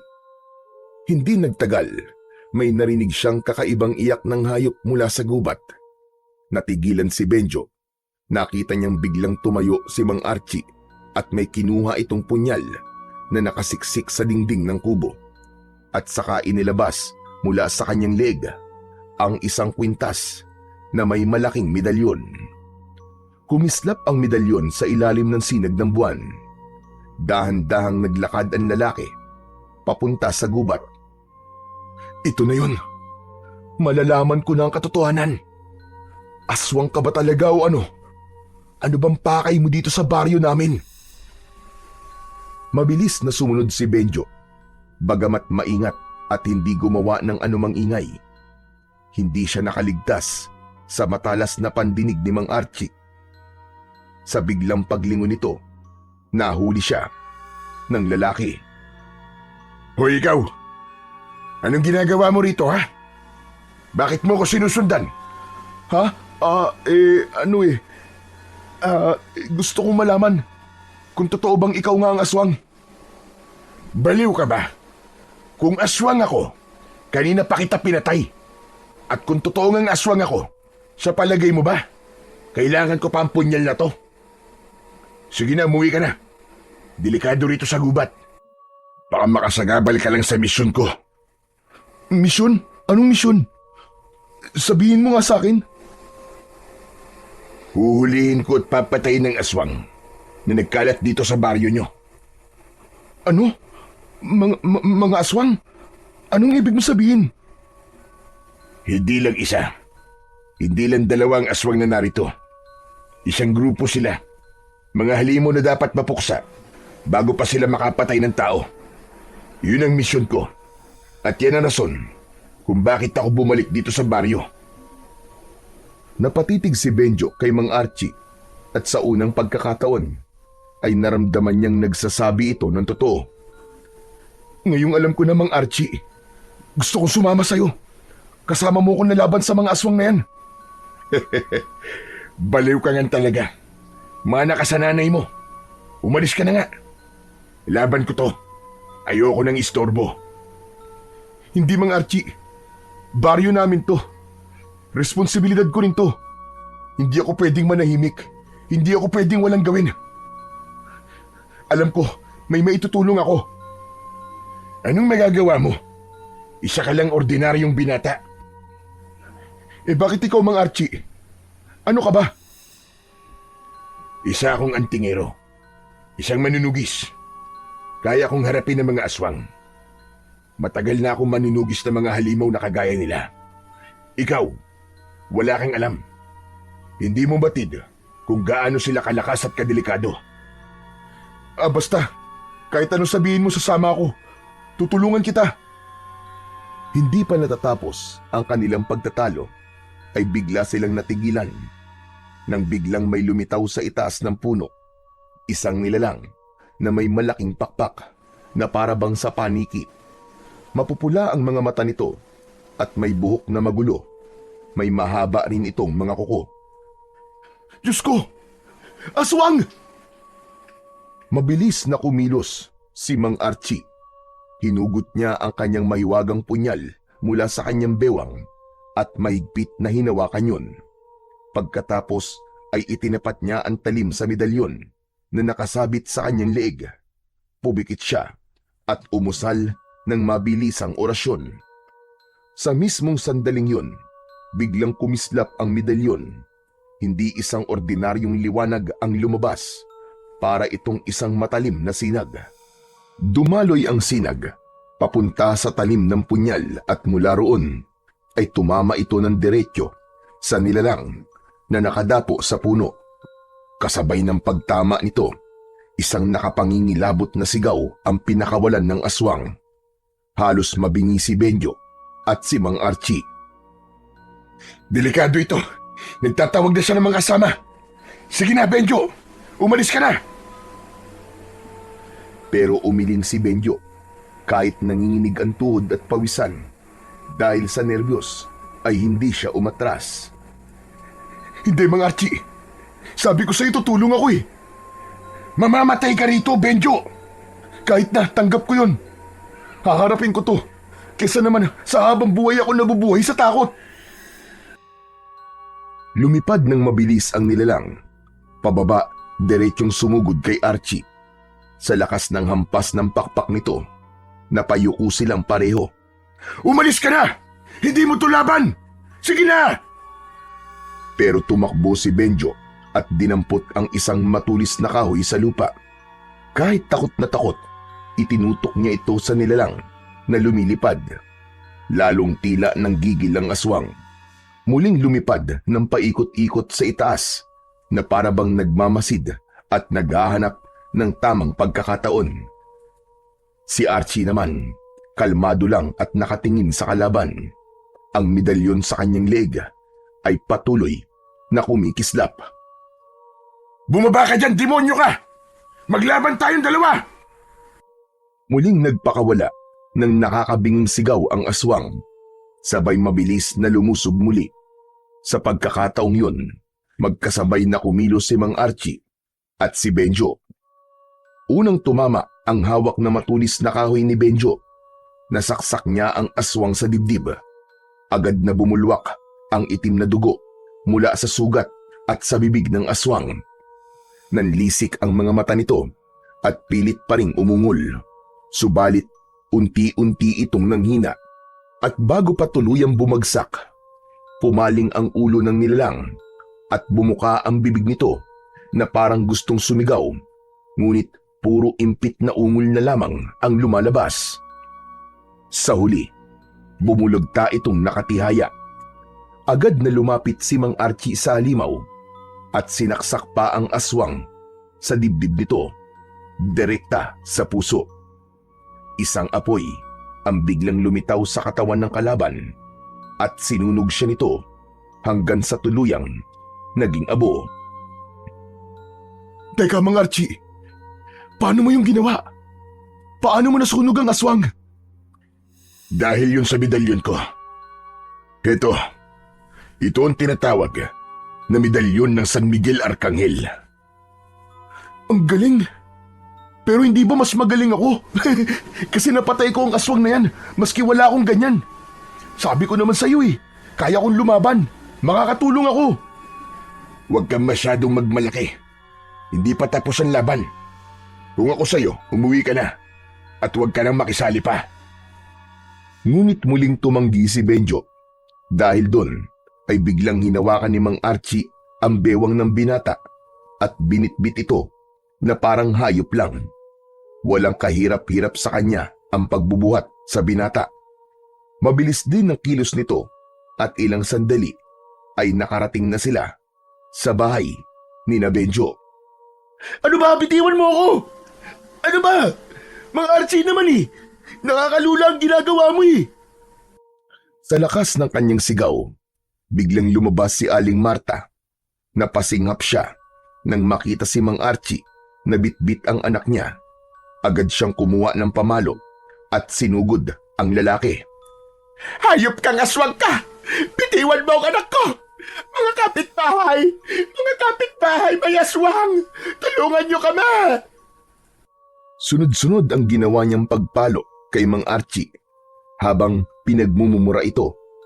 Nagsilabasan ang mga tao, dala-dala ang kanilang mga sandata, palakol, dos-por-dos at kahit mga matatalas na itak. Hindi agad nakakilos si Mang Archie dahil sa bilis ng pangyayari. Napilitan siyang bitiwan si Benjo na bumagsak sa lupa. Nang makita ng mga tao, sabay nilang pinagtulungang paluin si Mang Archie. May isa pang biglang sumaksak sa kanyang likod. Pero laking gulat ng lahat nang hindi man lang ito tinablan. Tama na! Ano ba? Tigilan niyo na yan! Tama na! Mali kayo ng hinala! Hindi siya ang kalaban natin! Hindi siya ang aswang! Ano ka mo? Ano bang pinagsasasabi mo, Benjo? Naitotoong sinasabi ko. Si Mang Archie, isa siyang antingero, isang manunugis. Isa siyang tunay na manunugis ng mga aswang, Nay. Kakampi natin siya, hindi kaaway. Nanlaki ang mga mata ni Aling Marta sa sinabi ng kanyang anak. Hindi siya makapaniwala sa mga narinig. Samantalang ang mga tao ay nagkatinginan, naguguluhan kung paniniwalaan ba nila ang binata o ipagpapatuloy ang kanilang galit. Pero baka naman ikaw ang nagkakamali, anak. Nakita ko bitbit ka niya at walang kahirap-hirap. Tapos, hindi, Nay. Mali kayo. Maling-mali. Maniwala kayo sa akin, Nay. Ako ang nakakita. Totoong may aswang. Pero hindi si Mang Archie. Tila naman napahiya ang mga taong nanakit. Unti-unti silang lumayo. Siya namang pagdating ni Kapitan Iking, pawis na pawis at halata ang nerbiyos sa muka. May aswang sa bukid, mga kasama! May aswang sa bukid! 3 sila nakita ko! Ho? Narinig mo ko, Benjo? May 3 aswang sa bukid, mga kababaryo! Kailangan kong tulong nyo! Hulihin natin ang mga aswang na yun para matapos na ang problema natin dito sa baryo! Napalingon siya kay Mang Archie at agad na lumapit. Archie, tulungan mo kami. Alam kong kaya-kaya mo silang harapin. Nakikiusap ako sa'yo. Tumayo ang lalaki at bahagyang tumango. Kahit masakit ang katawan sa tinamong pambubugbog ng mga tao, ay hindi nito tinanggihan ang panawagan sa kanya ng kaibigang kapitan. Kumilos ang mga tao. Sumama sila sa pagtugis sa mga aswang. At pagdating nila sa bukid, nasindak sila sa kanilang nakita. May 3 aswang na kasalukuyang nilalapa ang isang patay na kalabaw. Ngunit nang mapansin nila ang presensya ng mga tao, hindi pa man nakakalapit ang grupo, ay bigla silang nag-anyong itim na aso at mabilis na tumakbo at nagtago. Sundan natin! Huwag hayaang makalayo ang mga hayop na yan! Dapat na silang mamatay!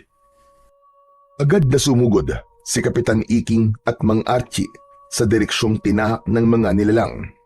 Tumakbo sila hanggang sa masukal na bahagi ng kabukiran. Ngunit wala na. Hindi na nila naabutan ang mga halimaw. Mariing napasuntok pa sa lupa si Archie. Gigil na gigil ito at napamura ng malakas. Mga bisit na yan! Magagaling talagang magtago! May araw din kayo. Matatapos din ang kasamaan yung mga hayop kayo.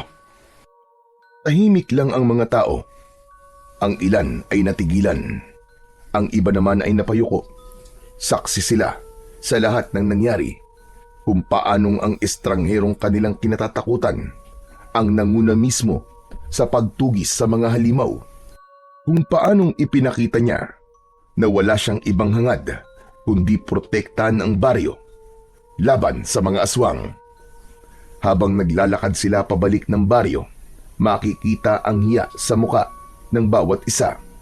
Ang kanina lang na nag-aakusa sa kanya, hindi na makatingin ng diretso sa lalaki. Ramdam nila ang bigat ng kanilang konsensya. Napagtanto nila na nagkamali sila ng paratang at panghuhusga. Sa kanilang pagbalik sa baryo, dumiretso sila sa barangay hall at doon nagsalita na si Kapitan Iking. Hinarap niya ang mga tao. Ngayon alam nyo na ang totoo. Hindi aswang si Archie. Isa siyang antingerong manunugis. Isang tunay na manunugis ng aswang. Matagal ko na itong alam. Pero hindi ko masabi-sabi sa inyo dahil ayaw niya. Bumalik siya dito hindi para manggulo, kundi para tulungan tayong lahat. Kung wala siya, malamang matagal na tayong napatay ng mga aswang na yon. Lagi niyo siyang nakikita sa gabi. Gumagala dahil nagbabantay siya sa dilim. Pinipigilan ng anumang pag-atake ng mga kalaban. Agad na umugong ang bulungan sa loob. Halatang nagsisisiyan ang mga tao. May ilan sa kanila na napayuko na. Tapos ay tumingin sila kay Aling Marta na pasimuno ng tsismis. Oo na! Oo na, kasalanan ko na! Huwag niyo na akong tignan ng ganyan! Dahan-dahang lumapit si Aling Marta. Nanginginig ang kamay. Naluluwa din ang kanyang mga mata. Archie, patawarin mo ako. Ako ang nanguna sa paninira sa iyo. Tinawag kitang aswang. Pinaratangan ng masama. Tapos sinaktan pa kita. Hindi ko alam. Patawarin mo ko. Nagkamali ako, Archie. Naiintindihan ko. Alam kong takot kayo. Kaya nyo nagawa mga bagay na yun. Pero huwag kayong mag-alala. Wala akong galit sa inyo. Ang mahalaga ngayon, kailangan natin kumilos bago pa sila muling umatake. Napayuko si Aling Marta. Tuluyan ng umagos ang kanyang luha. Ano ang plano natin ngayon, Archie? Kailangan natin silang mabitag, Kapitan. At para magawa ko yun, kailangan silang palabasin sa kanilang mga lungga. Kailangan natin ng pain. At kapag kumagat sila, dun natin sila huhulihin. Ako na lang! Ako na lang ang magiging pain! Nagulat ang lahat. Lumingon sila kay Benjo, lalo na si Aling Marta na halos matulala sa narinig. Ano ka ba, anak? Huwag mong idadamay ang sarili mo sa gulo na to. Wala kang laban sa mga halimaw na yan. Nay, kaya ko to. Hindi ako basta nagpapadala sa takot. Alam mo ba nakapatay ako ng aswang kanina, Nay? Kasama ko si Mang Archie. Napatay ko yung aswang gamit ang matulis na kahoy. Kaya kong tumulong. Alam ko yun. Ano ka mo? Totoo ba yan, Benjo? Nakapatay ka ng aswang? Oo, Nay. Hindi ko rin nga po inakalang magagawa ko yun pero nagawa ko. Kaya nating lumaban, mga kasama, maniwala kayo. Kaya gawin na natin to. Habang may panahon pa. Magtulungan tayong patayin ng mga aswang na yon. Hindi, anak. Hindi ko kayang isugal ang buhay mo. Ikaw na lang ang meron ako. Ikaw lang ang anak ko. Wag, anak. Wag. Huwag ka mag-alala, Marta. Hindi ko siya pababayaan. Kung siya man ang gagamitin natin pain, sisiguraduhin ko na ligtas siya. Pero paano kung di mo siya mailigtas, Archie? Paano kung mangyari sa kanya ang kinatatakutan ko? Huminga ng malalim si Benjo at hinarap ang kanyang ina. Nahihayaan mo na ako, kaya ko to. Hindi na ako bata. Hindi na ako minor de edad. Para hindi makapagdesisyon para sa sarili ko. Ito ang gusto kong gawin, Nay. Hindi lang para sa akin, kundi para sa baryo natin. Kung hindi tayo kikilos ngayon, mas marami pang peperwisyoin ng mga aswang na yun. Hindi tayo matatahimik. Umiyak si Aling Marta at napaupo habang hawak ang dibdib. Anak! Anak, wag naman! Lumapit si Benjo at niyakap ang kanyang ina. Nay, magtiwala kayo sa akin, gagawin ko to. Hindi lang dahil anak mo ko, kundi dahil parte ako ng baryong to. Sa huli, wala nang nasabi si Aling Marta. Ang mga tao'y nanahimik. Ramdam ang bigat ng desisyon ni Benjo. Isa itong sakripisyo na hindi basta-basta. Ngunit sa kanyang tapang, unti-unti nilang nakita ang pag-asa na maaaring matapos na ang pananalasa ng mga aswang. Lumipas ang ilang araw, ang baryo ay bumuo ng konkretong plano kung paano nila mahuhuli ang mga aswang. Gaya na napagkasunduan, si Benjo ang magsisilbing pain. Bagamat mabigat para sa kanyang ina ito, yun lang ang nakikita nilang paraan para mapilitang lumabas ang mga halimaw mula sa kanilang pinagtataguan. Dumating ang pinakahinihintay nilang gabi. Si Kapitan Iking ay may dalang itak. Ang mga kasama nilang mga kababaryo ay may dalang mga sibat, buntot pagi, itak at iba pang mga sandata. Ang ilan ay may dalang krus, asin, bawang na nakasabit sa leeg. Hawak naman ni Archie ang kanyang sagradong punyal at nakasabit pa rin sa kanyang leeg ang kanyang medalyon. Tumungo na sila sa gubat.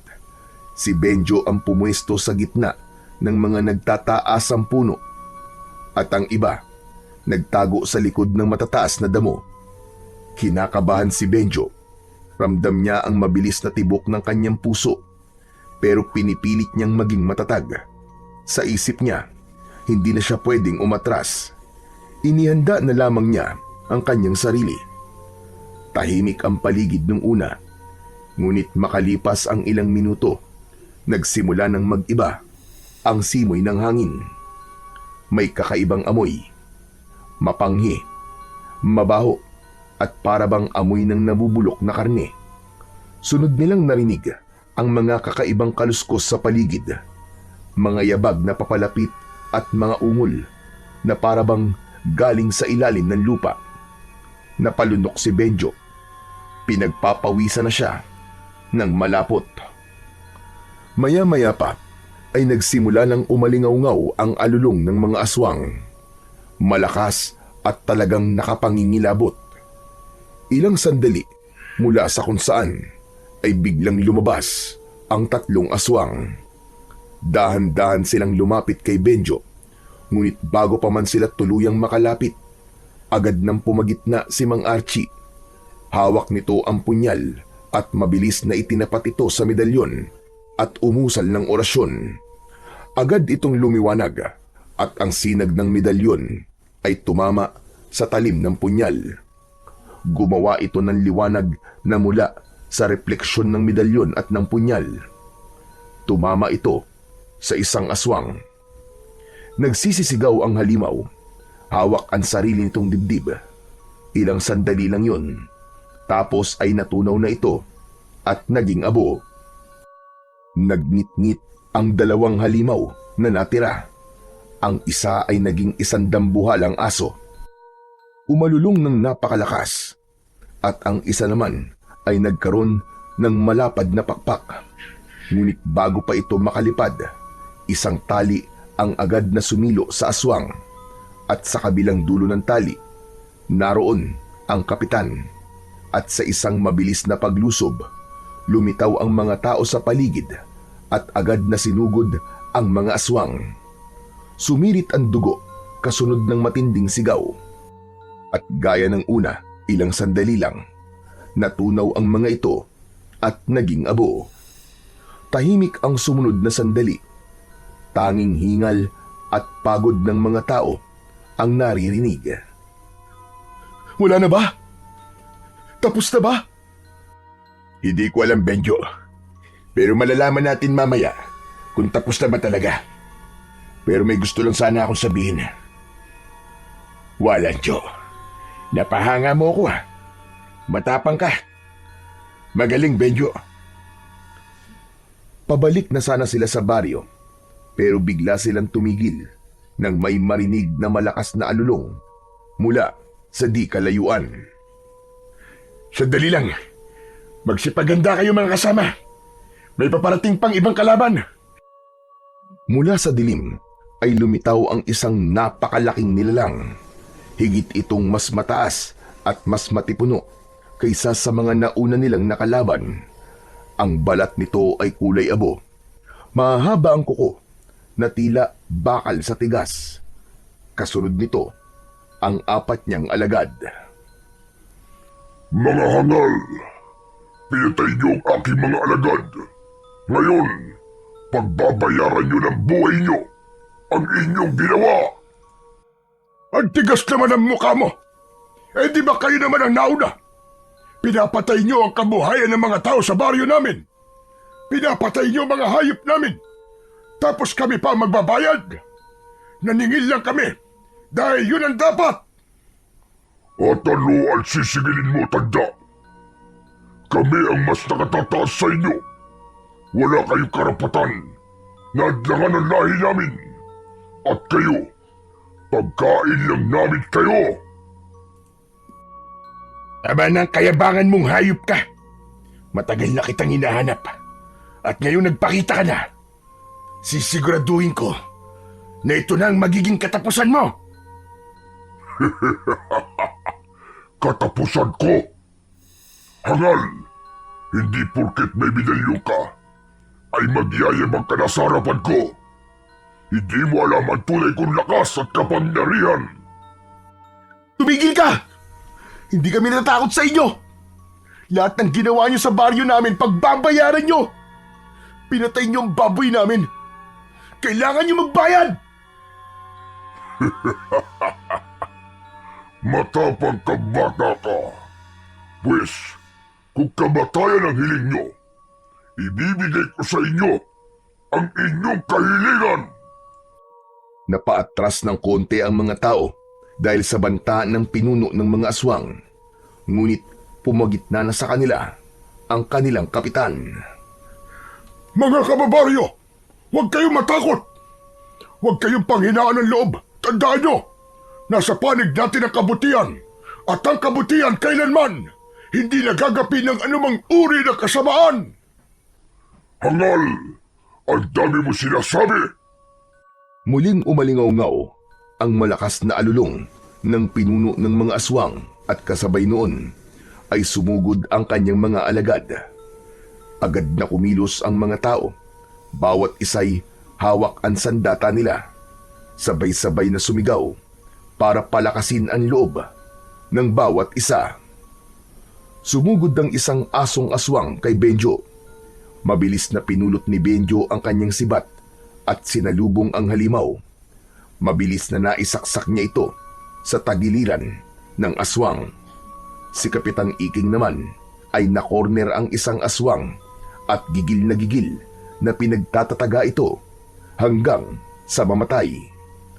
At ang may pakpak na aswang naman ay lumipad sa itaas at sinugod si Mang Archie.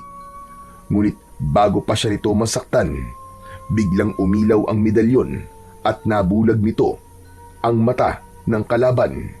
Dahilan para ito ay magpaikot-ikot sa itaas hanggang sa tuluyang bumagsak. Nangisay bago tuluyang natunaw. Nang makita ng pinuno ang pagkatalo ng kanyang mga alagad, umalulong ito ng napakalakas.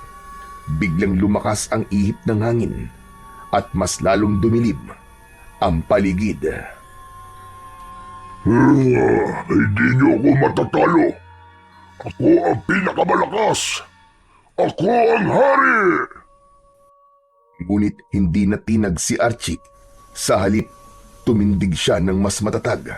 Hawak ang kanyang punyal at medalyon. Walang mas makapangyarihan kaysa sa liwanag ng may kapal. At ngayong gabi na to, matatapos na ang pag-ari-harian mo! Demonyo ka! Tumakbo ang pinuno. Handang sagpangin si Archie. Ngunit bago pa man siya makalapit, humarang si Benjo. Hawak ang sibat at buong tapang na sumigaw.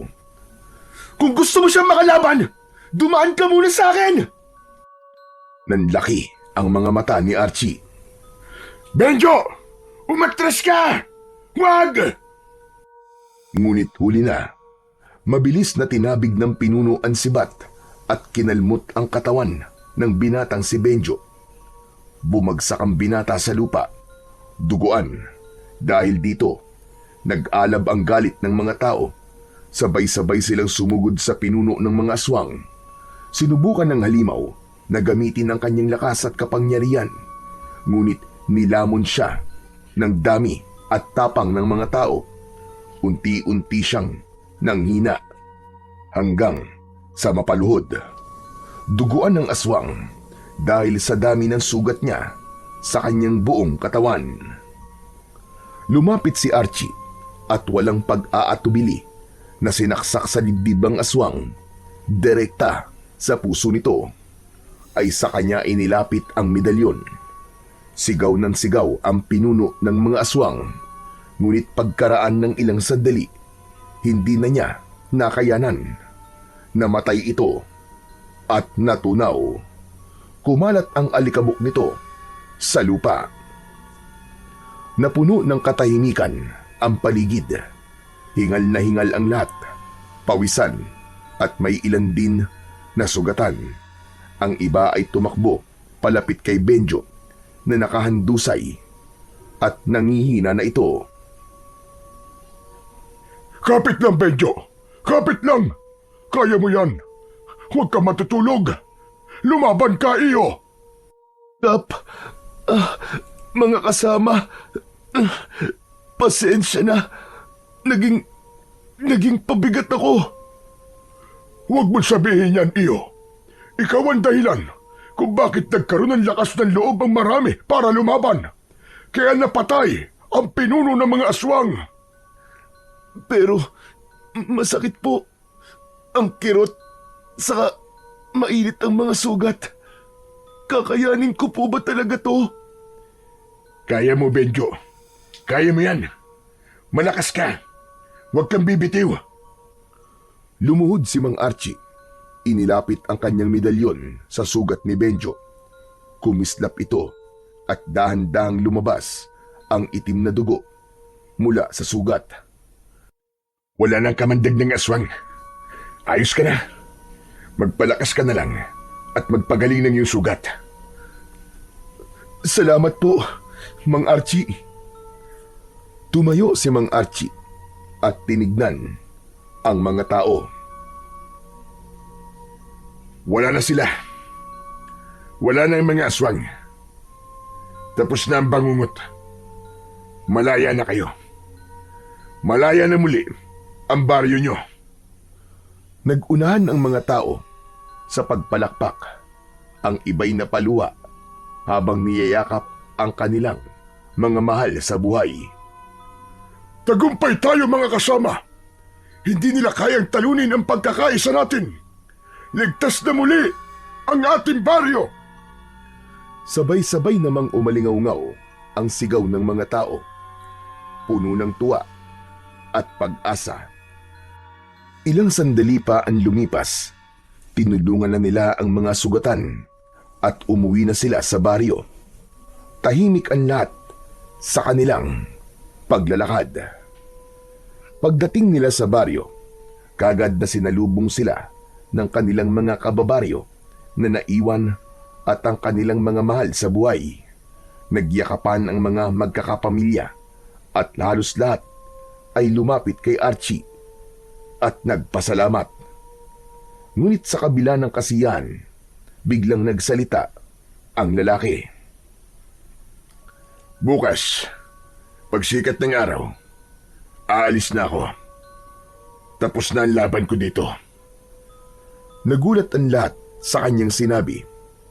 Mabilis ang naging tugon ng ilan. Pero bakit naman? Kailangan ba talaga? Agad-agad ay umalis ka. Kaya nga naman, pwede ka namang dito na tumira sa baryo namin, Archie. Tama si Nanay, Mang Archie. Dito ka na lang tumira. Sandaling natahimik si Mang Archie. Pinagmasdan niya ang muka ng bawat isa. Napangiti siya at sa unang pagkakataon ay ramdam niya ang tunay na pagtanggap mula sa mga tao. Hindi na sila nagdududa. Hindi na siya pinag-iisipan ng masama. Hindi na panganib ang tingin sa kanya. Sa halip, ang mga mata nila ay puno ng pasasalamat at pagtitiwala. Salamat. Salamat sa inyong lahat, mga kasama. Pero hindi pa dito nagtatapos ang laban ko. Hanggat may aswang na gumagala, hanggat may mga taong nalalagay sa panganib, kailangan ko magpatuloy. Hindi ako maaaring manatili sa isang lugar lamang. Tahimik ang lahat. Mabigat ang kanilang dibdib sa naging desisyon ng lalaki. Pero tinanggap nila yon. Masumanga sila sa angking dedikasyon nito sa kanyang mga gawain. Ang dating estranghero na kanilang kinatatakutan at gustong itaboy. Ngayon sa mga mata nila, isa na itong bayani at tunay na tagapagtanggol. Lumapit si Archie at niyakap ng maigpit si Kapitan Iking. Kapitan Iking, maraming salamat po sa lahat. Sana, ipagpatuloy mo maganda mong pamumuno sa baryo na to. Gabayan mo silang lahat. Oo, Archie. Gagawin ko yon. Maraming salamat din sa lahat ng tulong mo. Hindi ka namin makakalimutan. Pagkatapos, nilapitan niya si Benjo. Inabot niya rito ang isang maliit na agimat na nakatali sa pulang sinulid. Teka, ano po ito, Mang Archie? Ang bagay na yan ay isang agimat, Benjo. Sa'yo na yan, dahil napahanga mo ko sa angkin mong katapangan. Ito ang tanda ng paghanga at tiwala ko sa'yo. Magagamit mo ang bagay na to sa pagtatanggol mo dito sa baryo nyo. Hindi ko alam kung magkikita pa tayo ulit. Pero sana nga, muli ko kayong makasama. Kayong lahat. Napangiti ang binata habang hawak ang agimat na ibinigay sa kanya ni Mang Archie. Itinapat niya yon sa kanyang dibdib. Salamat po. Promise, hindi ko ay bibiguin, Mang Archie. Gagamitin ko po to para protektahan silang lahat. Magaling. Maging matatag kayo. Ang lakas nyo ay nasa pagkakaisa. Huwag kayong matakot. At higit sa lahat, alalahanin nyo, hindi lahat ng nilalang na mukhang kaaway ay kaaway nga. Sana matuto na kayo na huwag agad manguhusga ng iba. Nangako ang mga tao na susundin nila ang lahat ng habilin ni Mang Archie. At mula noon, naging inspirasyon si Mang Archie sa buong baryo. Madalas ikwento ng matatanda sa mga bata ang kanyang ginawa, kung paano niya hinarap ang panganib na walang pag-aalinlangan at kung paano niya itinuro sa kanila na ang tunay na lakas nila ay ang kanilang pagkakaisa. Nagkaroon ng pagbabago sa kanilang pamumuhay. Ang mga kabataan ay natutong magtulungan at ang mga matatanda naman naging mas bukas sa pakikinig at pag-unawa. Hindi na sila mabilis na mangusga ng kapwa. Bagkus ay natuto silang tumingin ng mas malalim sa likod ng bawat anyo at pagkatao ng mga taong nakikilala nila. Sa paglipas ng mga araw at taon, may mga umaasa pa rin na muling babalik si Mang Archie. Ang lalaking naging alamat, isang gabay na patuloy na nagbibigay ng lakas at pag-asa sa bawat puso ng mga taga-baryo na kahit wala siya sa kanilang piling, ang kanyang alaala ay mananatiling buhay kailanman.